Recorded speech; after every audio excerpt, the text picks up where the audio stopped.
from a Bellevue Public Schools standpoint, it's interesting times, and I use interesting loosely, and we'll get to some of that, of what's happening. This is my 34th year in education, and probably the most, one of the most challenging years so far, just because of the federal level stuff that's going on, and we'll get to that. But just a little bit about Bellevue Public Schools. We're going to share our annual report. This is online if you want to see that. I'm not going to share the whole thing, but we'll go through some of the things here.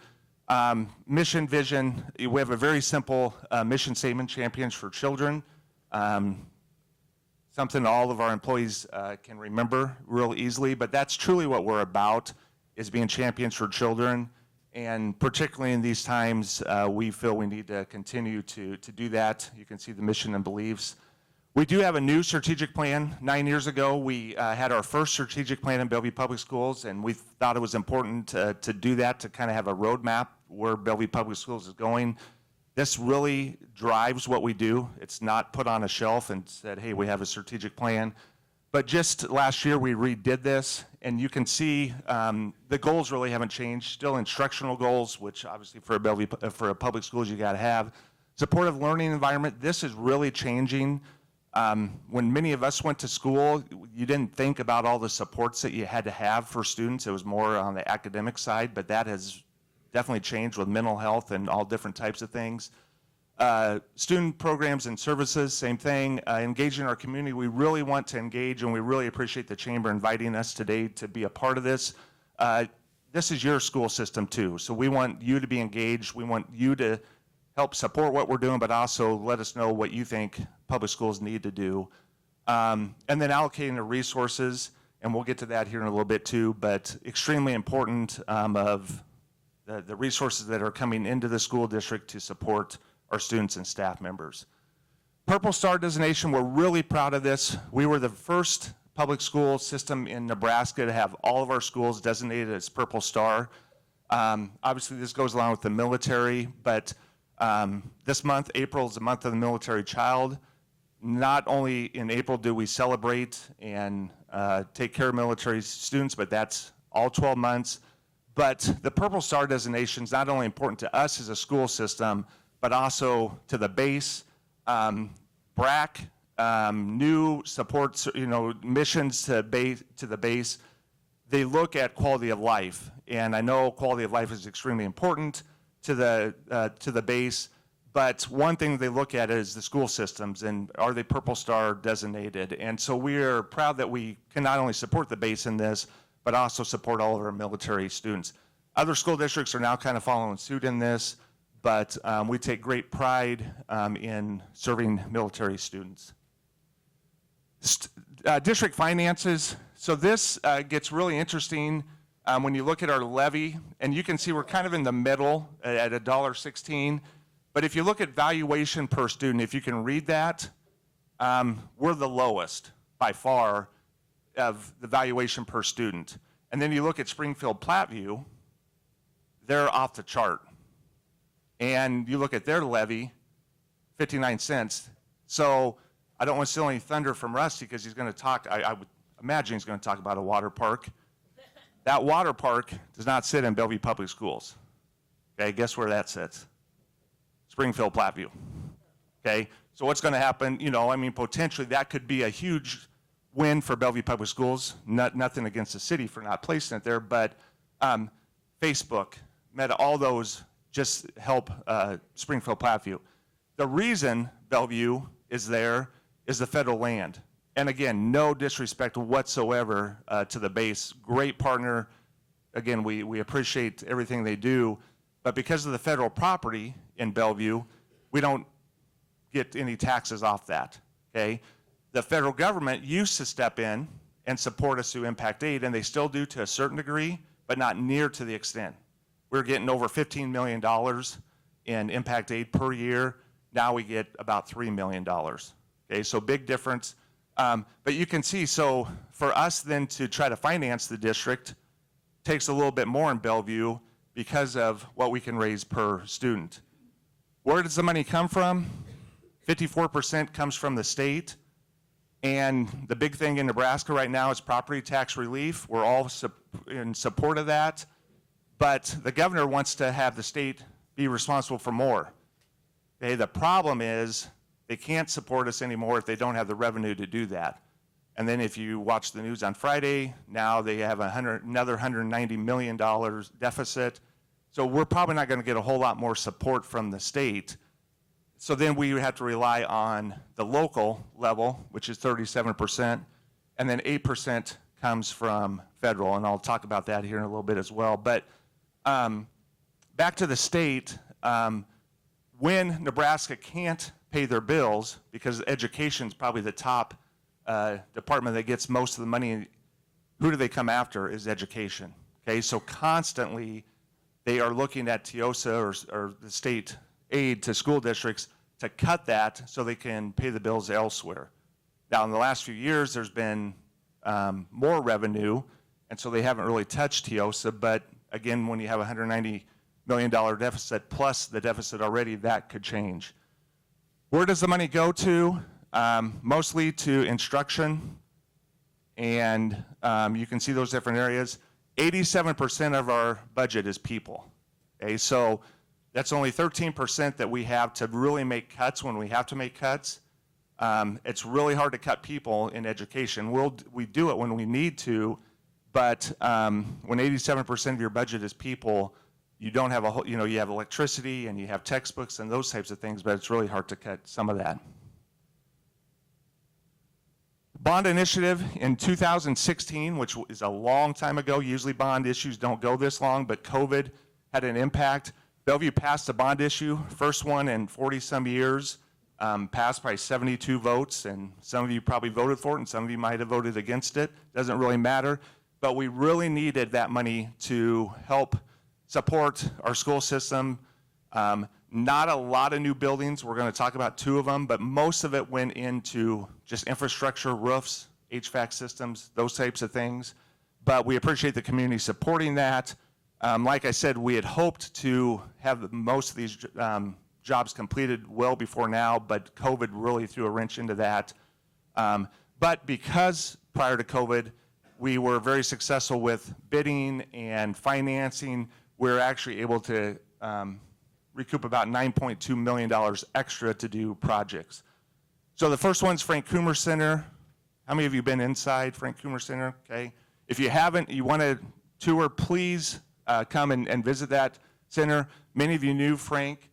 Frank was a great supporter of this type of education for our students. And I know he'd be very proud of what was going on. I always say the one thing he would not be proud of, to have his name on that building. If you knew Frank, he wouldn't really want his name on the building, but nobody's more deserving than him to have that. But here's just a picture of the inside. The programs we have, automotive, this is one thing we identified through many research and polls of different people working with Beardmore and other agencies, that there was a need for mechanics. And so we have a great auto program at the Frank Coomer Career Center. This picture is a good picture, but doesn't quite do it justice either of exactly what it looks like.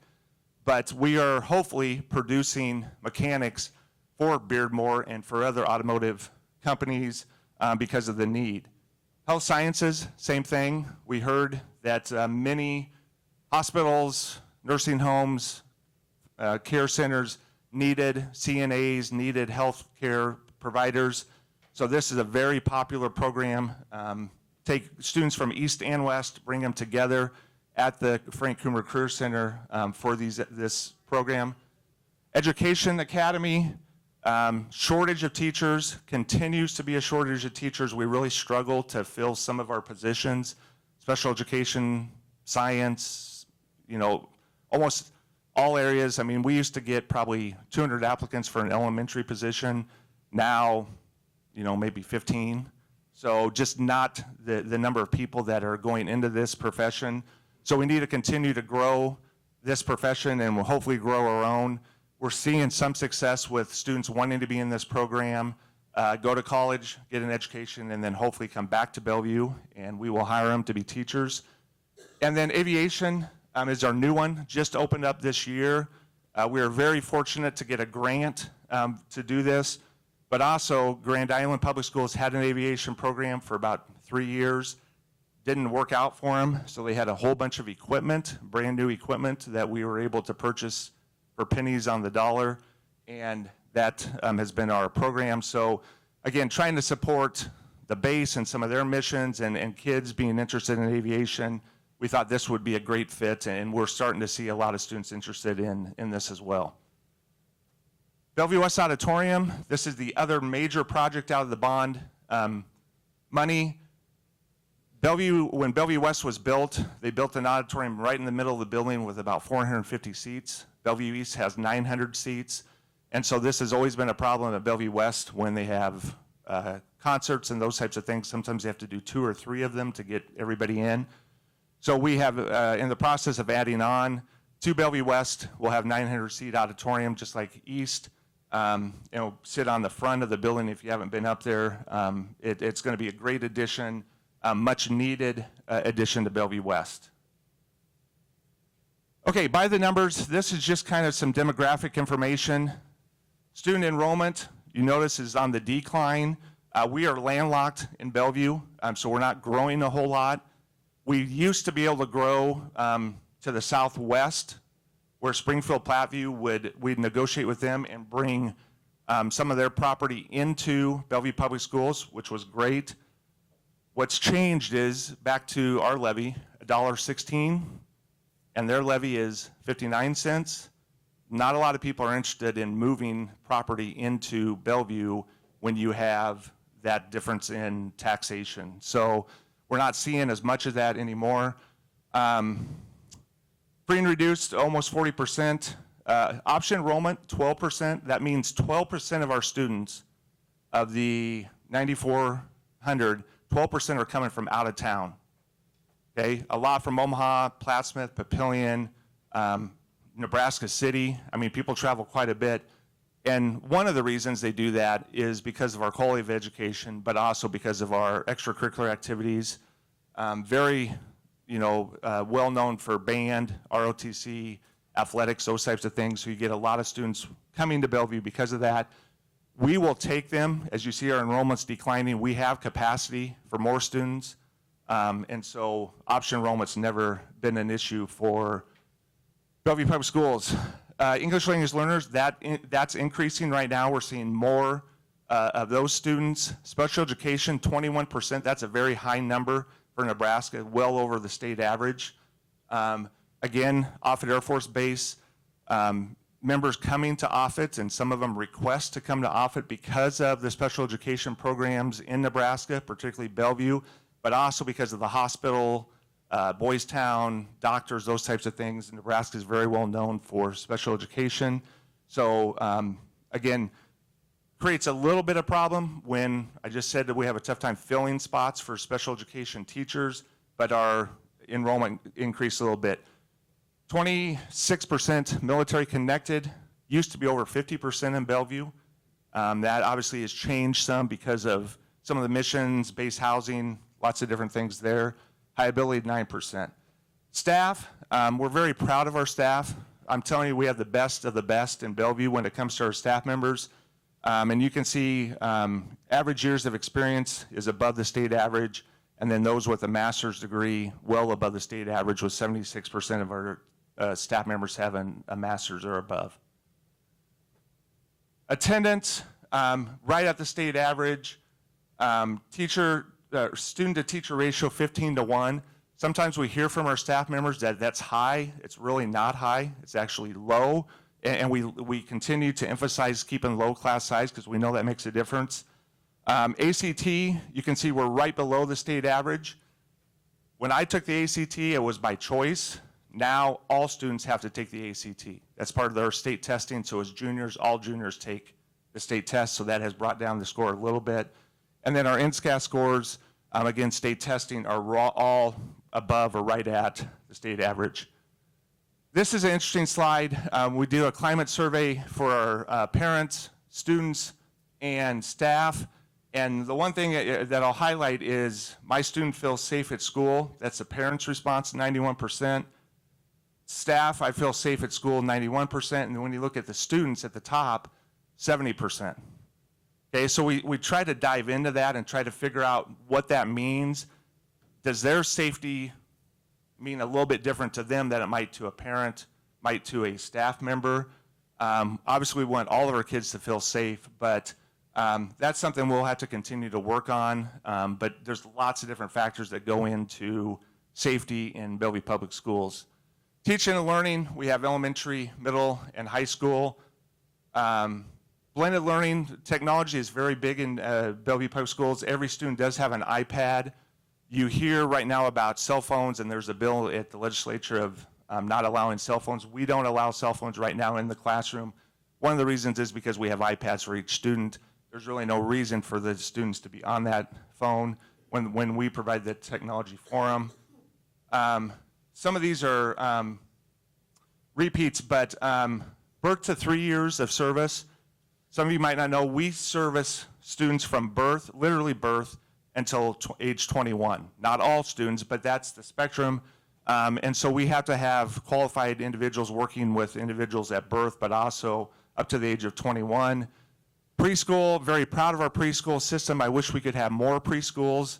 There's the need for that, but that's a finance thing to where, again, we don't have a whole lot of money for additional projects at this time or programs. Early Childhood Center, this is a great free service Bellevue Public Schools offers at our Welcome Center. Anybody can come. If you live in Bellevue or if you're military, doesn't matter where you live, bring your child with you.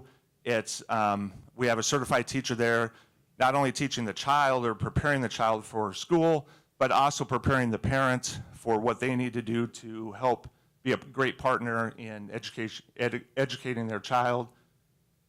Just go through these.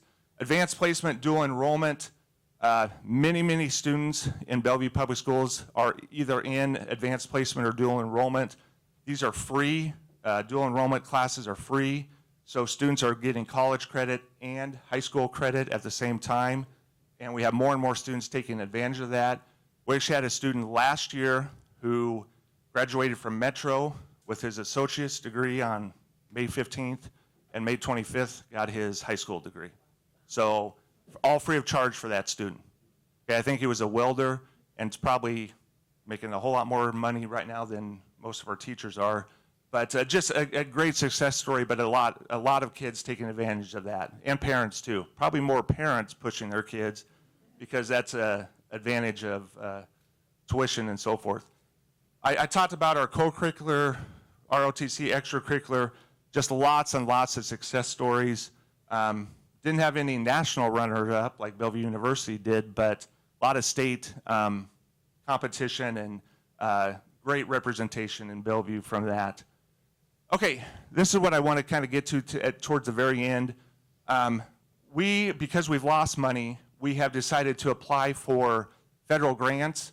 And you can see over the last 5 years, almost $8 million that we've received in federal grants. Part of this is because of our military-connected students. You have to have a certain level. But the last one we got was Project Shape Up. In 2024, we received $2 million for PE equipment. One thing you hear at the federal level, at the state level, obesity, kids are not engaged, they're engaged on their phones, video games. So our thought was, let's get kids involved, let's have these outdoor PE stations where kids can participate and they would be available after school and on weekends. So we were awarded $2 million, and a month ago, we received notice from the federal government because of wasteful spending, this grant was terminated. Okay, so lots of changes at the federal level. I'm not trying to get political, but when you get a letter or an email saying terminated immediately, $2 million for wasteful spending, so we dug into it a little bit. The reason it was eliminated is we had language in that grant that talked about serving all kids, including special needs kids. Okay, that was a red flag. So that's what threw that grant out, was because we had language in there that we would serve all kids. So back to the federal discussion right now, there's many people, and it's okay, some of you might agree or disagree, but there are people who say they're just threats, don't really worry about it. They're just threats. Well, we have a true case situation where I don't think they're playing around, okay? Immediately, $2 million off the table. Last week, we had to sign off on the DEI requirements, and there were individuals and there were groups that said, don't sign it, walk away and give up your federal money. Okay, back to our budget, 8% of our budget, which is about $10 million, people are saying walk away from. Okay, don't buy into what's happening at the federal level. That's over 100 positions in our district. Okay, not all teachers, but 100 positions. So from Bellevue Public Schools standpoint, we can't walk away from that money. Okay, that would be detrimental to the school district. Whether it's a threat, and there's legal challenges and lots going on right now, but they're going to take that money and then maybe you get it back later. So we signed off on it and we're going to comply and we'll see what happens. But when I talk about this being interesting times for public school system, we really don't know what's happening back at the federal level. We're about 5 minutes ahead of what everybody else is. And there's just not a lot of great guidance right now because of that. But we'll continue to do what's best for the school district and serve our students and find out what's happening. Elimination of the Department of Education, which is in the process, and reduction of staff members, we really don't know what that means to our school district, or other school districts in Nebraska. We hope the money continues to flow to us, again, because that $10 million is important, but we'll keep you posted when we learn more. But these grants have been very successful, and we'll continue to write grants. Right now, there's still money available. We will be a little bit smarter on what words and what language we put in those grants to hopefully not get flagged again. We were one of 6 school districts throughout the country that did get that termination notice. Luckily, this did not have a lot of staff members involved. There was another grant that had 5 staff members involved. They hired those 5 staff members, and immediately, overnight, they had to let those 5 staff members know that they no longer had a job. Partnerships, lots of great partners throughout Bellevue. Diane mentioned the Bellevue Public Schools Foundation. They did the breakfast the other morning. We couldn't ask for better support from our foundation. Just truly do a great job of raising money and giving that money directly right back to our students and staff members. So still pretty young in the process of a foundation, but they continue to get better and better. Some of the other ones, Bellevue University, we've had some recent conversations about how we can partner, and we want to do that. We're neighbors. Bellevue University has so many great programs, so we want to make sure that they're a part of it as well. So that is it. Thank you for your support of our school system, and thank you for supporting kids and our staff members.